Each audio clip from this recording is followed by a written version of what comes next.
Kapitulli i 5. Lindja dhe fëmijëria. Vitin e elefantit, në muajin Rebiu Level, i cili më vonë do të bëhet i njohur si muaji i dritës, në natën e tij të 12, shkëlqeu agimi i profecisë. Është i dërguari i fundit i Allahut, Muhamedi, paqja dhe mëshira e Zotit qofshin mbi të. Këtë mendim e shprehin edhe shumica e historianëve të cilët e kanë hulumtuar këtë çështje. Prindrit. Në luginën e Mekës, në shtëpi fisnike, të njohur për ndershmërinë dhe sinqeritetin, jetonte plaku i ndershëm Abdul Mutalib bin Hashim bin Abdul Menaf bin Kusai, i cili djalin e tij Abdullahun, të njohur me nofkën Dhebih, e kishte martuar me vajzën me prejardhjen më të mirë dhe më të ndershme, të cilën e stolisnin virtytet të shkëlqyeshme dhe pamja e mrekullueshme, emri së cilës ishte Emine, bija e Vehb bin Abdul Menaf bin Zuhara bin Kilab bin Mure bin Kab, me prejardhje nga fisi Kurejsh. Pra Abdullahu, baba i Muhamedit, paqja dhe mëshira e Zotit qofshin mbi të, ishte i njohur me nofkën Dhebih. Ngjarja nga e cila e kishte fituar këtë nofkë bënte pjesë në rrëfimet që janë fest për të dëgjuar, ashtu që zemrat mallëngjehen se cilën herë kur ta dëgjojnë këtë rrëfim. Do të përmendim këtë ngjarje në vija të shkurtra me qëllim që të mos largohemi nga tema kryesore e kësaj vepre. Kur banorët e Mekës, për shkak të padrejtësisë dhe dhunës që u bëhej, ishin ngritur dhe kishin ndërmarrë kryengritje ushtarake kundër fisit Gjurhum, të cilët me gjenerata udhëhiqnin Mekën, arritën që t'i largonin nga qeverisja, kështu që ata ishin të detyruar të largoheshin. Mirë po para se të lëshonin Mekën, pjesëtarët e këtij fisi për shkak të urrëties dhe hakmarrjes me qëllim e mbuluan burimin e Zemzemit. Ky burim ngeli i mbuluar, kurse lokacioni i tij i sakt, i njohur deri në kohën e Abdul Mutalib bin Hashimit. Pra një natë kishte parë në ëndër se ku saktësisht gjendej burimi, ndaj u mundua që të organizonte rihapjen e tij, por kurejshët i dolën në rrugë dhe e penguan. Atë kohë, Abdul Mutalibi kishte vetëm një djalë, Harithen, e Allahut i ishte betuar që nëse Allahu do t'i jepte 10 djem, të cilët do ta mbronin dhe ndihmonin, njërin prej tyre do t'ja sakrifikonte. Pasi që Allahu i madhëruar me të vërtetë i dhuroi 10 djem, Abdul Mutalibi vendosi të plotësonte besën e tij dhe të sakrifikonte njërin prej tyre. Me që e kishte të vështirë të vendoste se cilin të sakrifikonte, hamendjen e tij vendosi që ta zgjidhte me hedhje të shigjetave, kurse shigjeta tregoi drejt Abdullahut. Vendosi ta sakrifikonte pranë Qabes, por kurejshët e penguan që ta bënte këtë dhe këshilluan që të drejtohej te një magjistare e cila jetonte në Medinë, Jethribin e atëhershëm, si dhe prej saj të kërkonte zgjidhje lidhur me sakrifikimin e të birit. Ai ashtu dhe veproi. E gjeti këtë grua, kurse ajo e këshilloi që si sakrificë Allahut t'i ofronte 10 deve, që në ato kohë ishte me sasi me të cilën paguaj gjaku i një njeriu, dhe nga ana tjetër ta ofronte të birin Abdullahun, dhe pas kësaj të hidhte shigjetat dhe të shohë se cilin do të tregonin. Nëse shigjetat tregojnë Abdullahun, atëherë do t'i hidhnin përsëri, por gjatë çdo hedhjeje do të shtonin për 10 numrin e deveve, e kur shigjetat të tregojnë devet, atëherë gjithë atë numër do t'i sakrifikonin. Me këtë Zotin e tyre do ta kënaqnin, kurse Abdullahu do të shpëtonte. Abdul Mutalibi dhe shoqëria e tij u kthye në Mekë, i sollën devet dhe magjistaren që të hidhnin shigjetat. Abdul Mutalibi kishte qëndruar pranë idhullit Hubel, i cili gjendej brenda Qabes, dhe filloi të luste Allahun e madhëruar derisa magjistari i hidhte shigjetat. Secilën herë kur shigjetat tregonin Abdullahun, e përsëritnin hedhjen dhe në çdo hedhje të re shtonin numrin e deveve për 10. Kështu vepronin derisa numri i deveve të ofruara nuk e arriti 100-shin. Abdul Mutalibi gjithkohën qëndronte pranë Hubelit dhe luste Allahun e madhëruar. Kur shigjetat e kthyen drejt deveve, kurejshët i thanë: "Gati është, u kryo Abdul Mutalib, Zoti yt është i kënaqur tani." Mirë po ai refuzoi që të ndërpriste hedhjen e shigjetave, kur ato për herë të parë u kthyen drejt deveve, ndaj urdhëroi që hedhja të përsëritej edhe 2 herë të tjera. Ashtu edhe vepruan, kurse shigjetat të 2 herët u kthyen drejt deveve. Atëherë përfundimisht Abdul Mutalibi ishte i kënaqur. i theri të gjithat e vet dhe ndaloi që ato në çfarëdo mënyre t'i shfrytëzonin njerëzit dhe kafshët. Në këtë mënyrë Allahu i Madhëruar e shpëtoi Abdullahun, babain e Muhamedit sallallahu alaihi selam, dhe falënderimi qoftë Allahut për këtë. Pas kësaj ngjarjeje, Abdullahut i mbeti nofka e mirënjohur dhe bih.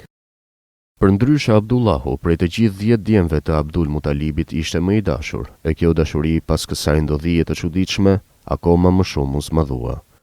Allahu i Madhëruar i tregoi nder Abdul Mutalibit dhe ai arriti përsëri të rigjente burimin e Zemzemit. Por kjo ndodhi pasi që Kureshët ja lejuan që ta bënte këtë, kurse lejen e fitoi pas ndodhisë që do të rrëfejmë në vazhdim. Pra kur Kureshët Abdul Mutalibin e ndaluan që të tentonte të rigjente dhe të rihapte burimin, ai refuzoi që të pajtohej me vendimin e tyre. Atëherë dikush i propozoi që komtensin e tyre t'ia paraqisnin magjistares së fisit Ben Usad, e cila jetonte në pjesët malore të Shamit, për çka u pajtuan të dy palët.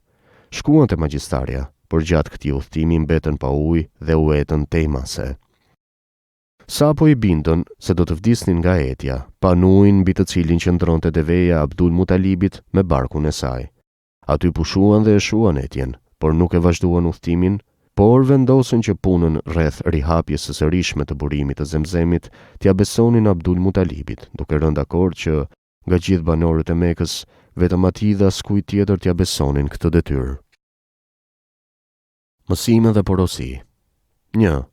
Pam që Abdul Mutalibi kishte frikë Allahun e Madhëruar, ndaj në sprova dhe vështirësi i drejtohej me lutje dhe dua që qartë tregonin faktin se arabët para islamik nuk ishin ateist, gjithsesi se nuk e mohonin ekzistencën e Zotit, por përkundrazi, sinqerisht besonin se Allahu ishte krijuesi i vërtet, ai i cili jep riskun dhe rregullon çdo gjë, për të cilën Kurani flet në shumë vende.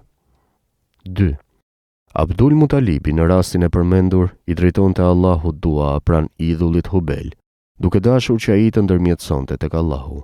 Kështu fatkeqësisht, sot veprojnë edhe disa muslimanë të cilët shkojnë te varrezat e disa evlijave dhe njerëzve të devotshëm dhe pran tyre lusin Allahun.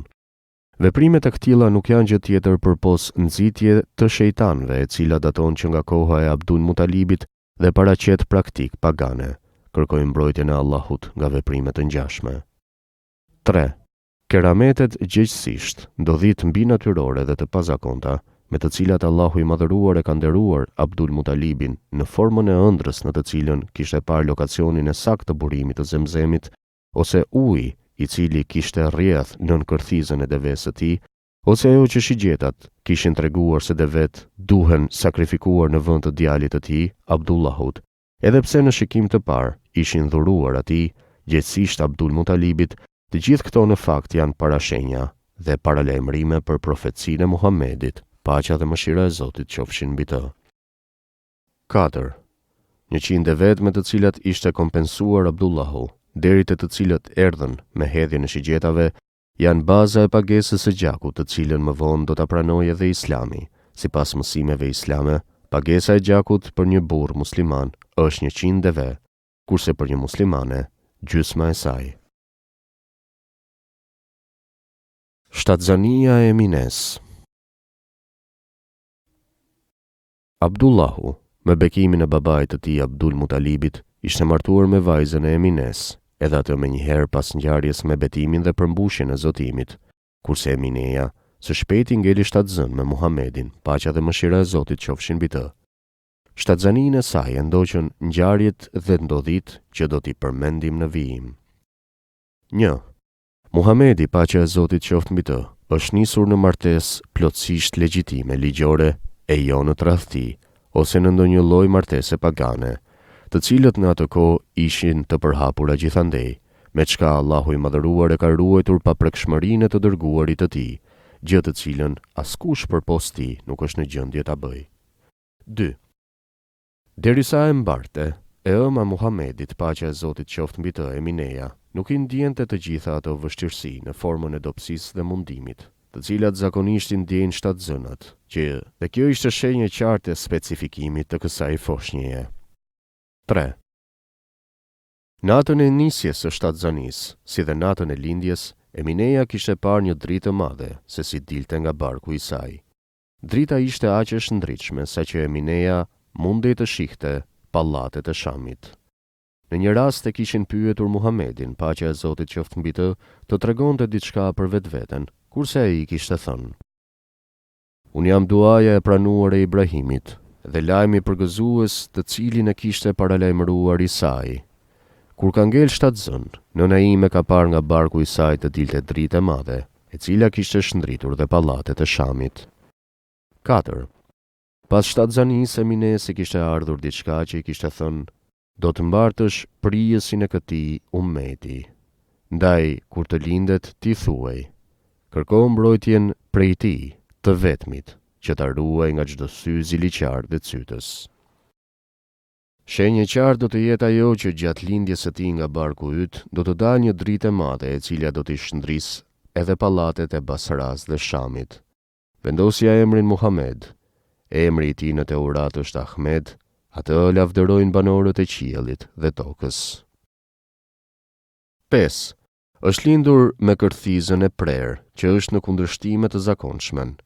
Është e njohur se fëmijët lindin me kërthizën, e cila foshnjën e mban akoma të lidhur me të ëmën, të cilën nanit pas lindjes u apresin. 6. Është lindur i synetuar, gjithsesi pa lëkurën e cila zakonisht mbulon kokëzën e organit gjenital të mashkullit, kështu që nuk ishte nevojë të nënshtrohej synetimit, sikur që është e zakonshme me foshnjat meshkuj. Kur e pa këtë, gjyshi Abdul Mutalibi u habit, prandaj tha: Ky nipi im do të arrijë sukses të madh dhe do të bëhet shumë i njohur, pas së cilës djaloshi ju bë akoma më i dashur. 7. Ena e gurit me të cilën e kishin mbuluar me njëherë pas lindjes, që ishte zakon që e praktikonin gratë e fisit Quraysh, ishte e ndarë në 2 pjesë të barabarta, kështu që i dërguari, paqja e Zotit qoftë mbi të, nuk ishte qëndruar nën të. Edhe kjo ishte një nga shenjat e profecisë. 8. Ishin tronditur pallatet e Kisras në Persi dhe ishin rrënuar 14 kullat e tij. 9. Ishte shuar zjarri të cilin e adhuronin persianët, i cili nuk ishte shuar për 1000 vjet të tëra. 10. Shtëpia në të cilën ishte lindur Muhamedi, paqja e Zotit qoftë mbi të, ishte mbushur me dritë, kurse një yll ishte lëshuar aq poshtë sa që gati nuk ishte rënë. Këtë e kishin parë Emineja dhe gruaja e cila ishte me të dhe e ndihmonte gjatë lindjes. Ndaj më vonë tregonin për këto ndodhi. Ishin këto 10 shenja të qarta, të cilat e ndoqën lindjen e Muhamedit, paqja e Zotit qoftë mbi të, të cilat paralajmëruan profecinë e tij, treguan për pozitën e tij të shquar dhe lajmëruan se në të ardhmen me të do të ndodhë diçka shumë e rëndësishme. Salavatet dhe selamet tona të sinqerta qofshin mbi të, familjen e tij dhe sahabët e tij. Lindja. I dërguari i Allahut, paqja dhe mëshira e Zotit qofshin mbi të, është lindur në shtëpinë e cila ishte më e njohur si shtëpia e Muhammed bin Jusufit, vëllait të Haxhaxhit. Sot në atë vend gjendet biblioteka.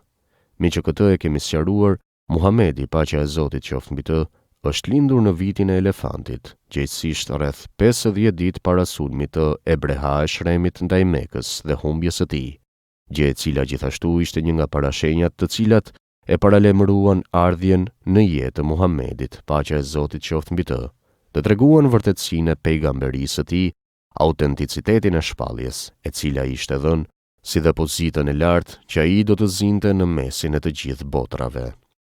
Është lindur vetëm disa muaj pas vdekjes së babit të tij, Abdullahut, pra ishte në barkun e të ëmës, Emines, kur Abdullahu për shkak të një çështjeje tregtie kishte udhëtuar në Gaz, lagje në Palestinë, në të cilën kishte vdekur edhe gjyshi i tij Hashimi. Abdullahu gjatë kthimit në Gaza ishte sëmur, ndaj ishte kthyer tek tejallarët e tij nga fisi Benu Adi bin Najjar, në Medinën e sotme, ku edhe kishte ndërruar jetë.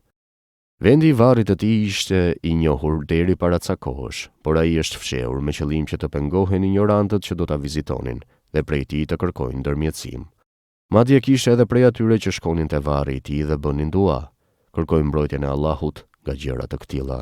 Fatkeqësisht veprime të tilla kanë ndodhur dhe do të ndodhin për shkak të ekspansionit, të ignorancës dhe primitivizmit, i cili përhapet në mesin e muslimanëve kur zvoglohet numri dietarëve islam dhe kur humbet dëshira për mësimin e diturisë së vërtetë. Mësime dhe porosi. 1. Prindrit e Muhamedit, paqja e Zotit qoftë mbi të, kishin prejardhje fisnike, të ndershëm, të moralshëm dhe të ruajtur nga të gjitha llojet e mangësive. Kjo është arsye më tepër për të cilën Muhamedi, paqja e Zotit qoftë mbi të, duhet të jetë i dashur, i nderuar dhe i respektuar. 2. Profecitë e Muhamedit, paqja e Zotit qoftë mbi të, dhe ngritja e tij mbi të gjithë njerëzit e tjerë, prisi dhe i pari të cilëve do të bëhet ai, ka vërtetuar 10 shenjat e qarta të cilat kanë ndodhur me rastin e nisjes dhe lindjes së tij. 3. Shenja e tretë e përmendur më lart ka treguar atë se dërgesa pejgamberike do të jetë gjithëpërfshirëse dhe se feja me të cilën erdhi Muhamedi, paqja e Zotit qoftë mbi të, do të përhapet nga lindja e deri në perëndim. 4. Shenja e tetë, gjithsesi rënimi 14 shtyllave të pallateve të Kisras në Persi, janë shenjë qartë e profecisë së tij, sepse në afat vetëm prej 4 viteve, pushteti në Persi u ndërrua mbi 10 herë, dhe se cilën herë në fron vinte një sundimtar i ri. 4 sundimtarët e mbetur kishin ardhur në fron dhe kishin mbetur pa të gjatë udhëheqësisë së sundimit të kalifëve të drejtë. Mendeshat e Muhamedit. Mendesha e parë e Muhamedit, paqja e Zotit qoftë mbi të, ishte nëna e tij fisnike dhe e ndershme Emineja, e bija e Vehbit, nga fisi Benu Zuhra, e cila kishte parë shumë shenja që tregonin për profecinë e tij, për të cilat tani më kemi shkruar më lart. Mendesha e tij e dytë ishte Suvejba, robëresha e liruar e Ebu Lehebit, e cila para Muhamedit, paqja e Zotit qoftë mbi të, e kishte ushqyer edhe xhaxhan e tij Hamzën radiallahu anhu. Andaj, përpos që ishte xhaxhi Muhamedit, ai ishte edhe vëllai i tij për nga qumshti. Pastaj e ka mend Halimeja, e bija e Ebu Zubeirit, nga fisi Benu Sab Bekër, e cila bashk me të e mënte edhe të bijën e saj Shejmën, vajzën e Harithe bin Abdulazaz. Në periudhën derisa e mënte, Halimeja radiallahu anha kishte vënë re shumë ndodhi të çuditshme. Do ta lëm atë që të na rrëfej se cilat shenja të pejgamberisë kishte vënë re ajo te Muhamedi i vogël. Halimeja rrëfen. U nisa nga vendi ku po jetonim, bashkë me bashkëshortin tim dhe të birin ton, të cilin e mëndja në gji, dhe me një grup grash nga fisi Benu Sad, shkova të kërkoja fëmijë që do t'i ushqenim. Atë viti ishte thatësi e madhe dhe na mungonte ushqimi. Me vete kishim marrë gomarin ton të vjetër, deven e dobët, nga gjinjtë së cilës betohem në Allahun, asnjë pikë nuk mund të milnim. Natën nuk mundeshim të flinim nga të qarat e voglushit tim, i cili qante nga uria, kurse në gjoksin tim nuk ishte qumësht të mjaftueshëm që ta ushqeja. As nga deveja jon nuk mund të milnim qumësht të mjaftueshëm që të shuanim urinë e tij. Përkundër kësaj, nuk e humnim shpresën, por pritnim shiun dhe shpëtimin. U nisëm në rrugë me qëllim që në Mekë të gjenim fëmijë për gjithdhënie. Kur arritëm, cilës do grua që i ofroi Muhamedi, paqja e Zotit qoftë mbi të, ajo e refuzonte sepse u kishin treguar që bëhej fjalë për një jetim. Kjo nuk ishte edhe aq e habitshme, sepse secila prej neve shpresonte ndonjë bamirësi nga babai i foshnjës që do të merrte nën për gjithdhënie. Pas një kohe, çdo njëra prej grave që kishin ardhur me mua në grup kishte gjetur fëmijë për gjithdhënie. Vetëm unë nuk isha gjetur asnjë. Kur u afrua koha e kthimit dhe kur mendonim të niseshim, i thash bashkëshortit tim: Pasha Allahun, më vjen rënd të kthehem pa fëmijë për gjithdhënie. Pasha Allahun, do ta marr atë jetimin me vete. Ai atëherë më tha: vepro si të duash. Ndoshta Allahu tek ai fëmijë do të na jap bereqet dhe begati. Shkova dhe e mora atë djalë, e kështu kam vepruar, vetëm se nuk arrita të gjej foshnjë tjetër.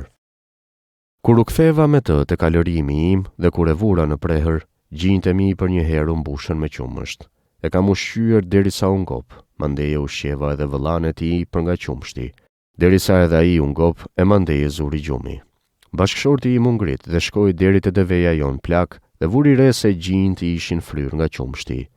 E moli dhe u ngop mirë nga qumshti i saj, e më pas piva edhe unë. Kemi pirë së bashku atë qumësht, derisa jemi stërngopur. Atë natë ram të flëm të lumtur dhe të kënaqur. Kur u zgjuam, bashkëshorti më tha: vetëm ta dish Halime, të betohem në Allahun se ke marrë fëmijë të bekuar. Unë ju përgjigja, pasha Allahun, edhe unë e shpresoj këtë. Pas kësaj unë nisëm për në shtëpinë tonë. Unë kalëroja gomarin tonë, e me mua ishte edhe Muhamedi, paqja e Zotit qoftë mbi të. Pasha Allahun, gomari im este aq shpejt sa që asnjë kafsh nuk mundi të më kalonte. Madje bashkëudhëtarët e mia më thanë: "Oje bija e Ebu Zubejrit, mirë për ty. Na lejo që pak t'i pushojmë kafshët tona. A është kjo ajo kafsha jote me të cilën u nise me neve në rrugtim?" Unë u thash, po, ajo është. Pasha Allahun është e njëjta, kurse ekziston arsye për të cilën sillet kështu. Pas një kohë arritëm në shtëpi në territorin e fisit Benu Sad. Nuk e di nëse ka vend tjetër ku bie më së paku reshje dhe që është më jo pjellor se ky vend. Mirë po kur e solla Muhamedin, paqja e Zotit qoftë mbi të, në këtë vend, delet e mia ktheheshin nga kullota të ngopura dhe me gjinjë të fryrë nga qumshti. I milnim dhe pinim derisa ngopeshim, derisa disa të tjerë nuk arrinin nga gjinjë e deleve të tyre asnjë pikë të nxirrnin. Ndodhte që ata që na shihnin se si i milnim delet tona u thoshin çobanëve të tyre: "Mirë për ju. Shkoni dhe ushqeni delet, aty ku i çon çobanët e bijës së Ebu Zubejrit." Ata me të vërtet i dërgonin për kullotje në të njëjtin vend, por ato sërish ktheheshin të uritura pas një pikë qumshti në gjinjët e tyre, ndërsa delet e mia ktheheshin të ngopura dhe plot qumësht.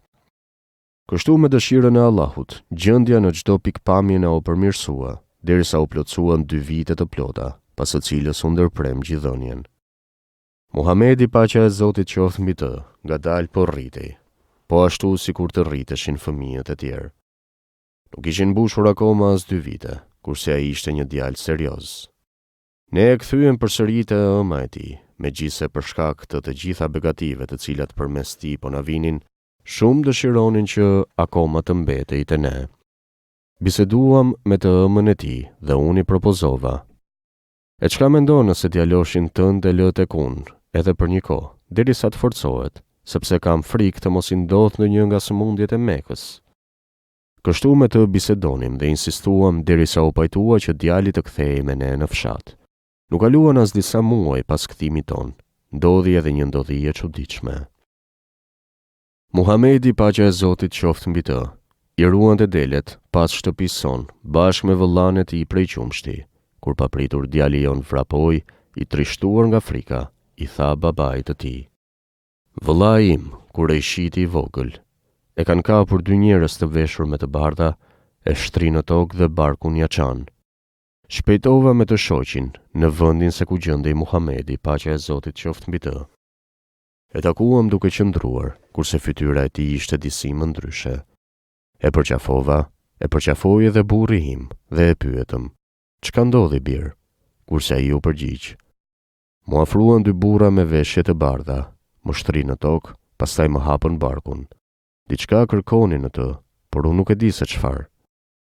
Pas kësaj ndodhie dërguam në shtëpi, kurse babai i tij prej qumshti tha: "Oj Halime, kam frikë se me këtë djalosh ka ndodhur diçka e padëshiruar, ndaj dërgohet e familja e tij para se të shfaqen pasojat e kësaj ngjarjeje." Dhe kështu edhe ndodhi. Ne u kthyem tek ëma e tij, kurse ajo pyeti: "Çka të solli kaq shpejt e unë, o mëndesha e djalit tim, kur ti aq mirë kujdesesh për të dhe dëshirove që të mbetej te ti edhe për ca kohë?"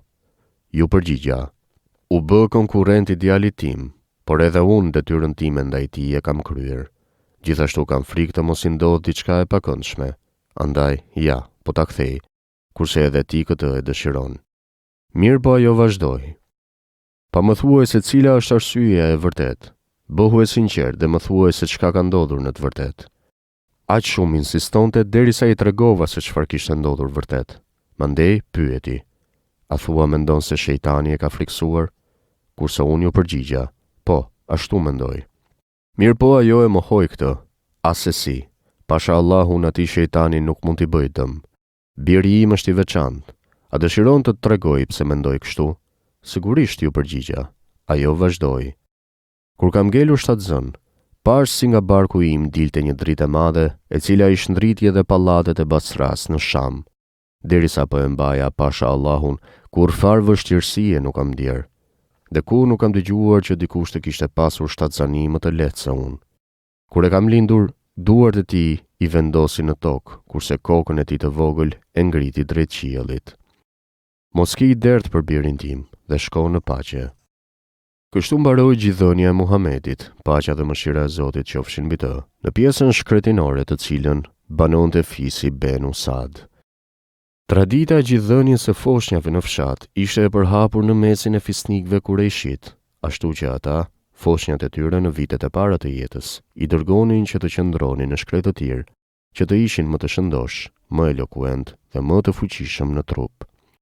Me një rast i dërguari, paqja dhe mëshira e Zotit qofshin mbi të, duke theksuar fisnikërinë e prejardhjes së tij dhe duke përmendur se kishte pirë gji në shkret të tjerë, tha: Unë jam arabi me gjak më të pastër se të gjithë ju.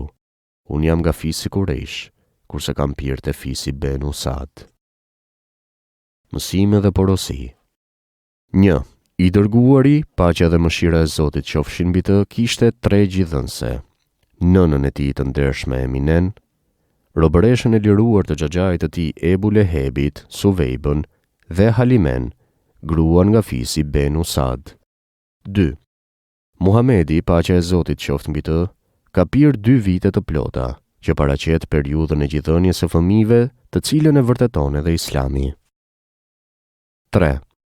Kemi sqaruar se sa mirësi dhe begati kishin përfituar Halimeja dhe familja e saj prej shkakut se e kishte ushqyer Muhamedin, paqja e Zotit qoftë mbi të, e me këtë i është treguar nder i madh. 4. Shpreha e dashurisë ndaj të dërguarit, paqja e Zotit qoftë mbi të, patjetër me vete ka sjell mirësi të mëdha, e në të njëjtën kohë edhe largim nga çdo e keqe. Në mes të tjerave, këtë mund ta dëshmojmë edhe në këtë mënyrë. Pra, transmetohet se xhaxhai të dërguarit, paqja e Zotit qoftë mbi të, Ebu Lehebi, duke dëgjuar për lindjen e Muhamedit, paqja e Zotit qoftë mbi të, këtij lajmi ju gëzua shumë. Mirë po, më vonë, pas fillimit të profecisë së Muhamedit, u bë armiku më i madh i tij dhe vdiq si mosbesimtar. Me një rast, dikush kishte ëndërruar se si Ebu Lehebi ishte nënshtruar vuajtjes së madhe, sepse kishte vdekur si idhujtar. Sipas dëshmisë së tij në atë ëndër, secilën të hën dhimbja i zvogloi që të qetësoi, duke pirë ujë i cili i rrithte prej mollzave të tij, dhe se dita e hën ishte dita kur kishte lindur i dërguari, paqja e Zotit qoftë mbi të, dhe se me këtë rast kishte dhënë myshte. 5. Allahu i madhëruar e ka përgatitur robin dhe të dërguarin e tij, Muhamedin, paqja e Zotit qoftë mbi të, për pranimin e shpalljes, e cila do të vinte së shpejti.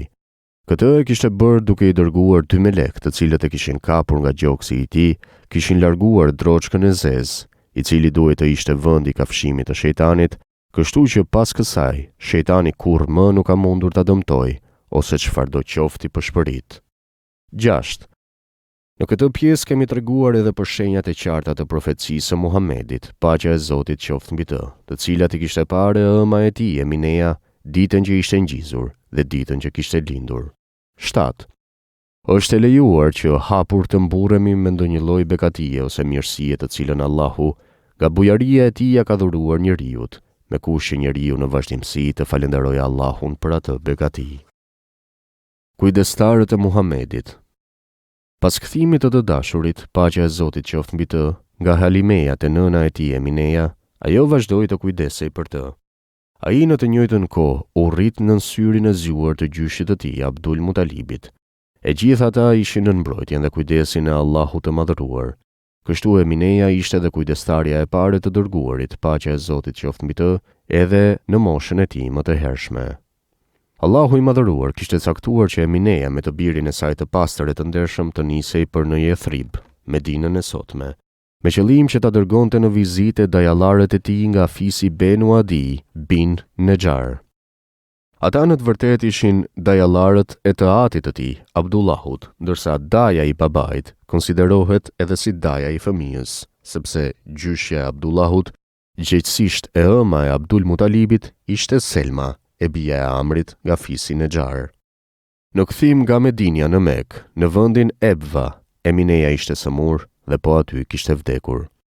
Pas vdekjes së Emines, kujdesin për Muhamedin, paqja e Zotit qoftë mbi të, tani më djaloshi i cili ngadalë ishte rritur dhe ishte pjekur, përkohësisht e kishte marrë robëresha e liruar e babait të tij, e cila quhej Bereka, e Muejmen, Allahu e mëshiroft e qofti kënaqur prej saj. Bereka ishte ëma e Usames, të cilin i dërguari paqja e Zotit qoftë mbi të e donte shumë, kurse Usamja ishte djali i shokut të tij të dashur, Zeid bin Harithes, i cili njëkohësisht ishte edhe shërbëtori i tij. Allahu qofti kënaqur me ta. Kur Muejmeni kishte arritur me Muhamedin paqja e Zotit qoftë mbi të në Mekë, atë ja kishte dorëzuar gjyshit të tij Abdul Mutalibit, i cili e mori mbi vete kujdesin dhe rritjen e tij. Pra kujdestari i dytë i tij ishte gjyshi i tij. Muhamedi paqja e Zotit qoftë mbi të, atë kohë djalosh i vogël, gëzonte mbështetjen e madhe të gjyshit të tij, dhe ai si kujdestari i tij shprehte çdo lloj respekti dhe nderimi, të cilat nuk ishin kufi. Pas një kohe, gjyshi i mëshirshëm dhe fisniku i papar, Abdul Mutalibi vdiq.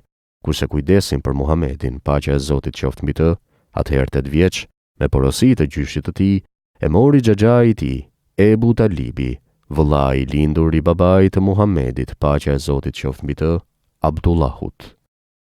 Pra Ebu Talibi ishte kujdestari i tretë i Muhamedit, paqja e Zotit qoftë mbi të, dhe nën kujdesin e tij qëndroi derisa ishte rritur dhe ishte burrëruar. Por Ebu Talibi, edhe pas kësaj kohe, vazhdoi të ishte shoqëruesi i besueshëm i Muhamedit, paqja e Zotit qoftë mbi të, kështu që kujdesin për të nuk ja lëshoi askujt, por personalisht kujdesej për të deri në vdekjen e tij, në vitin 11 pas profecisë së Muhamedit, paqja e Zotit qoftë mbi të. Fatkeqësisht Ebu Talibi vdisi jo besimtar, ashtu ishte e caktuar, kurse caktimin e Allahut askush nuk mund të ndryshojë. Mësime dhe porosi. 1. Muhamedi, paqja dhe mëshira e Zotit qofshin mbi të, ishte jetim, gjithsesi bonjak, sepse babai i kishte vdekur para lindjes së tij, ndërsa e ëma i kishte vdekur vetëm kur ishte 6 vjeç. Allahu i madhëruar lidhur me këtë thot në Kur'an: A nuk të gjeti ty jetim, e ai të bëri vend, të dha për krahje. Ed Duha 6. 2. Janë përmendur persona të cilët Allahu i madhëruar i ka nderuar kur u kishte besuar kujdestarinë të dërguarit të tij, Muhamedit, paqja e Zotit qoftë mbi të, në kohën e fëmijërisë së tij. 3. Kemi treguar për nderin që ka përfituar Oberesha Bereka, Muejmen, sepse Allahu i madhëruar pas vdekjes së Emines e kishte nderuar me atë që përkohësisht ta ruante Muhamedin, paqja e Zotit qoftë mbi të. 4. Njëri nga themelet e besimit tonë është besimi në kaderin dhe përcaktimin paraprak nga Allahu për çdo çështje, që është vërtetuar me faktin se Ebu Talibi kishte vdekur si mosbesimtar. Është i lumtur ai që fati i është përcaktuar derisa akoma ishte në barkun e së ëmës, kurse i pafat është ai të cilit fatkeqësia i është përcaktuar derisa ka qenë në barkun e së ëmës. Pendët janë ngritur, e ngjyra me të cilën janë shkruar fletët e fateve është tharë, dhe asgjë nuk mund të ndryshohet. 5. Ai i cili vepron çfarë do të mire, shpërblimi për të nuk do t'i mohohet. I dërguari Allahut, paqja dhe mëshira e Zotit qofshin mbi të, na ka lajmëruar se xhaxhai i tij, Ebu Talibi, ka përfunduar në zjarr sepse ka vdekur si mosbesimtar, por gjithashtu ka thënë se dënimi i tij do të paksohet për shkak të gjithë asaj që kishte bërë për djalin e vëllait të tij, për shkak të përkrahjes dhe mbrojtjes, të cilën ja kishte ofruar derisa kishte qenë i gjallë. Shenjat e çuditshme. Shfaqjet e përsosmërisë së Muhamedit para profecisë. Periudha mes fëmijërisë së pejgamberit, paqja e Zotit qoftë mbi të, dhe kohës në të cilën do të jetë nderuar me profecinë, ishte e stërmbushur me ndodhi të cilat dëshmonin përsosmërinë e tij të plotë, e që ne i quajmë shenjat e qarta të profecisë.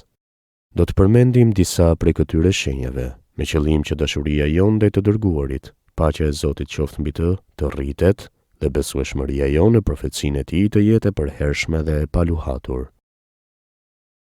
Duaja për shi me ndërmjetësim të Muhamedit. Kjo ka ndodhur kur Muhamedi, paqja dhe mëshira e Zotit qofshin mbi të, ishte akoma çun i vogël dhe nuk ishte arritur pjekurinë. Këtë rast e përmend Abdullahu, djali Muhammed bin Abdul Vehabit, në përmbledhjen e tij, duke theksuar se Ibn Asakiri transmeton nga Gjelheme bin Urfute se ka thënë: Kam ardhur në Mekë, kurse në të mbretëronte thatësi. Kurejshet thanë: O Ebu Talib, luginat janë tharë, dhe janë të pafrytshme, jo pjellore. Familjet na vuajnë nga uria, ndaj shpejto që të lutemi për shi. Ebu Talibi u paraqit në shoqëri të disa djelmoshave, në mesin e të cilve ishte edhe njëri i cili shndriste si dielli, ndaj të cilit largoheshin mjegullat. Ebu Talibi e mbështeti shpinën e këtij djaloshi pranë murit të Qabes dhe me gishtin e tij bëri një rreth për rreth tij. Deri në atë çast në qiell nuk ishte asnjë re të vetme, por për një herë u errësua dhe filluan të paraqiten nga të gjitha anët re. Dhe ra një shi i bollshëm, i cili mbushi luginën dhe mbushi tokën. Lidhur me këtë ngjarje, Ebu Talibi përmes vargjeve ka thënë: "Re të shiut djaloshi i kërkon të vinë, ndihmësi i jetimve dhe mbrojtësi të vejave." Kjo është një nga shenjat e Allahut në formën e nderimit të treguar ndaj të dashurit të tij, Muhamedit, paqja dhe mëshira e Zotit qofshin mbi të, gjë e cila drejton në veçorinë dhe plotësinë e tij me të cilat ishte i dalluar mbi të gjithë të tjerët. Pra Allahu i madhëruar e kishte frymzuar Ebu Talibin që me ndërmjetësimin e këtij djaloshi të lutej për shi, gjë të cilën ai edhe e bëri. E kishte sjell deri te Qabeja, me shpinë e kishte mbështetur pranë murit të saj. Mandej djaloshin e kishte ngritur, kurse e gjithë pamja dukej që Ebu Talibi me devotshmëri i thoshte: "Zoti ynë, na jep shi. Ne me ndërmjetësimin e këtij djaloshi të bekuar, po të lutemi me nënshtrim." Pas kësaj Allahu i madhëruar u kishte lëshuar shi, edhe atë aq shumë sa që e gjithë lugina dhe rrugët ishin mbushur me ujë, kurse toka e thatë ishte ngopur.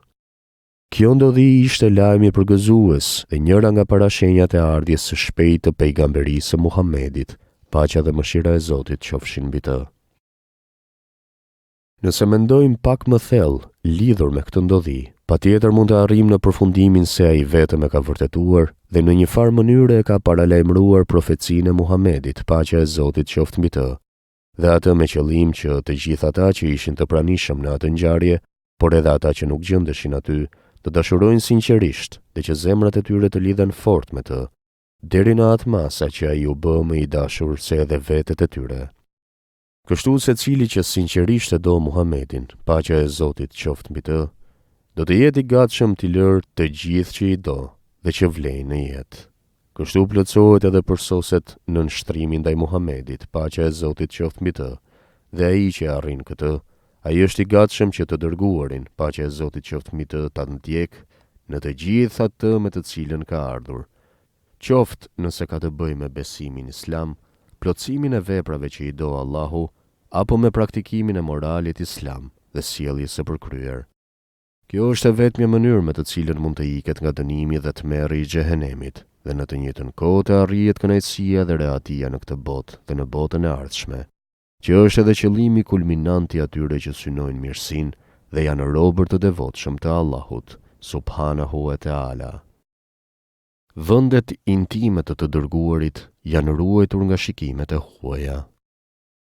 Shenja e dytë nga ato dukuri të përsosura të Muhamedit, paqja e Zotit qoftë mbi të, është edhe se vendet intime të dërguarit, paqja e Zotit qoftë mbi të, vetëm një herë janë zbuluar.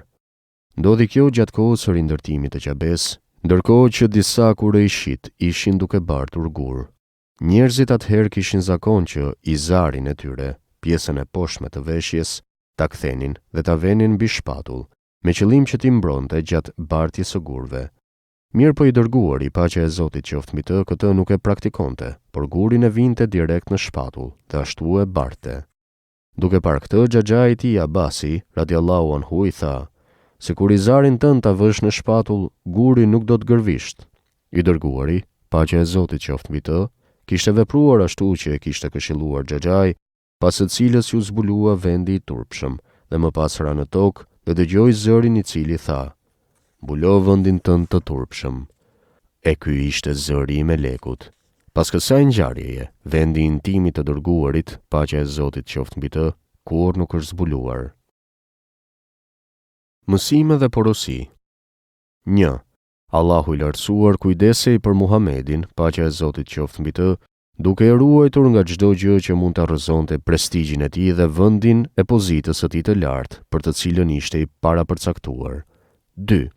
Islami rreptësisht ka ndaluar zbulimin dhe tregimin e vendeve të turpshme, përpos në rast të nevoje, sikur që për shembull është shërimi ose të ngjashme. 3. I dërguari, paqja e Zotit qoftë mbi të, ka marrë pjesë me popullin e tij në të gjitha aktivitetet shoqërore, edhe që njëherëzi vërteton përsosmërinë e personalitetit të tij në të gjitha aspektet, shpirtëror, fizik dhe moral.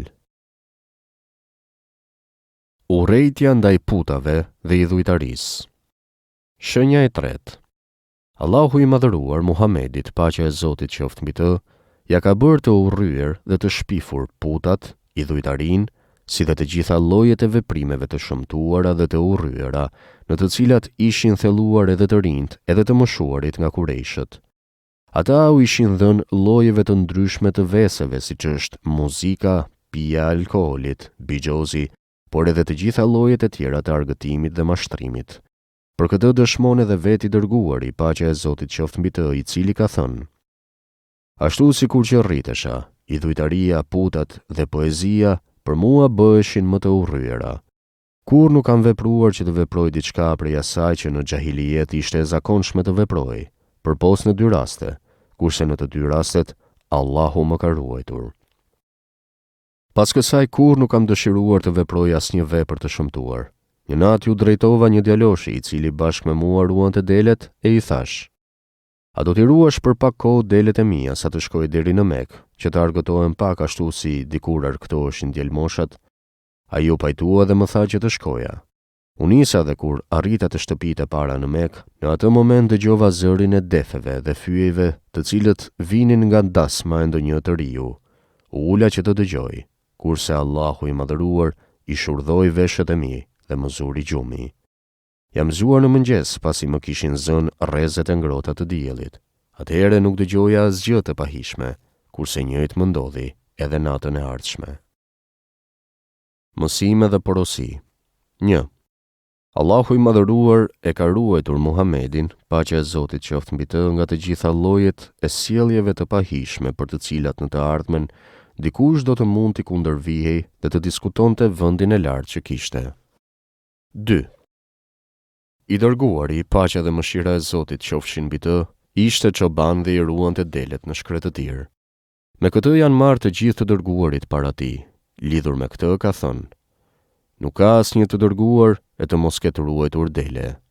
Dikush pyeti: Po a edhe ti i ke ruajtur? Ai u përgjigj: Edhe unë i kam ruajtur, me pagesë të cilën e merrja nga banorët e Mekës. 3. Fakti se të gjithë të dërguarit ishin çoban, kurse urtësia se pse u është ngarkuar ky profesion, është përgatitja e tyre që në të ardhmen të jenë çoban të gjinisë njerëzore, me qëllim që ndaj tyre të sillen me butësi, mëshirë dhe gjentilesë. Pra është e njohur që baktia e imët, ku përfshihen delet dhe cepët, janë shumë më të buta se sa baktitë e mëdha gjithësisht të lopëve dhe devet, ashtu që edhe sjellja ndaj tyre kërkon shumë më tepër butësi dhe mëshirë. Gjithashtu duke pasur parasysh se njeriu fizikisht është më i dobët dhe mban më pak se sa baktitë e mëdha, atëherë edhe ndaj tij, sikur edhe ndaj baktisë së imët, duhet të sillemi me butësi, pa ashpërsi dhe egërsi. Gjykimi në kontestin rreth gurit të zi. Shenja e 4. Caktimi i tij nga ana e Kurejshëve të gjykojë në kundërshtimet mes tyre, që pothuajse do të shpinin në luftë. Përmbytjet e shkaktuara nga vërshimet të mëdha i kishin mbuluar mirë muret e Qabes dhe kanosnin që në tërësi ta rrëzonin. Për këtë shkak Kurejshët bënin biseda dhe diskutime të pafundme, duke u munduar që të gjenin zgjidhjen më të mirë lidhur me rindërtimin e saj. Druanin që në Qabe të bënin çfarëdo përmirësimi, posaçërisht nguronin dhe as që mendohej që të rënohej dhe të fillonte rindërtimi, sepse kishin frikë nga dënimi i Allahut të madhëruar, Zotit të Qabes, i cili e mbronte nga të gjithë intrigat dhe komplotet. Sidoqoftë, pas një farë kohe u çliruan dhe sollën vendimin që ta rrëzonin me qëllim të rindërtimit.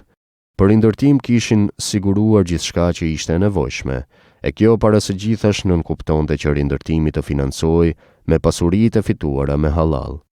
Në fund Kurejshët ishin pajtuar lidhur me shpërndarjen e punëve për rindërtimin e Qabes, Ndaj secili fis fitoi pjesën e tij të punës. Gjithsesi, secili fis e ngriti njërin nga muret që duhej të ndërtoheshin.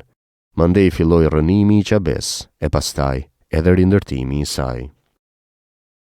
Kur i ngritën muret e Qabes deri në lartësinë ku duhej të vendosej guri i zi, në mes fisëve u krijua një mosmarrveshje lidhur me atë se cilit fis do t'i jepej nderi që të vendoste gurin e zi në vendin e tij, në skajin lindor të Qabes, i njohur si skaji i Yemenit.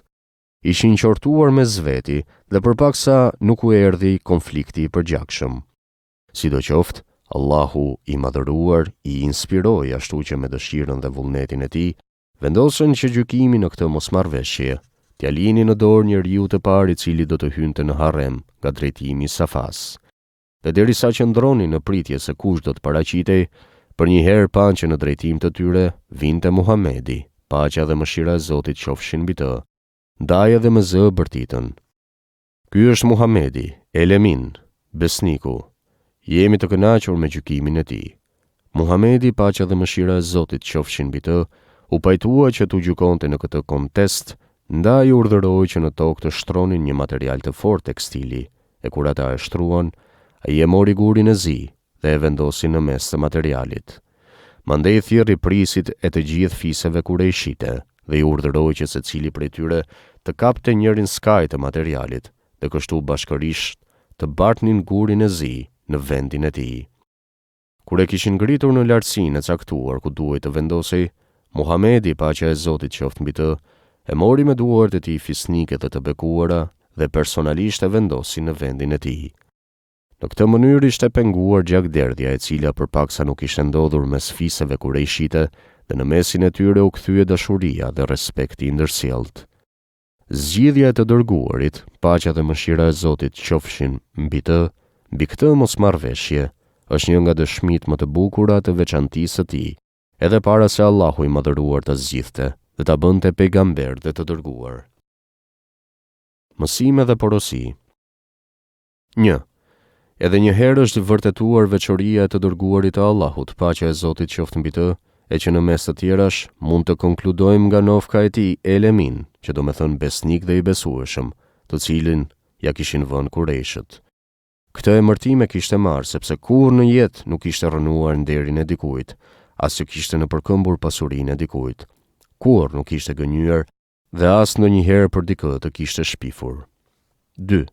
Veprimi i urtë dhe i matur të cilin e zgjodhi Muhamedi, paqja dhe mëshira e Zotit qofshin mbi të, ishte vendimtar në pengimin e gjakderdhjes, deri te e cila përpaksa nuk erdhën për shkak të polemikave të ashpra dhe konfliktit, për shkak të vendosjes së gurit të zi.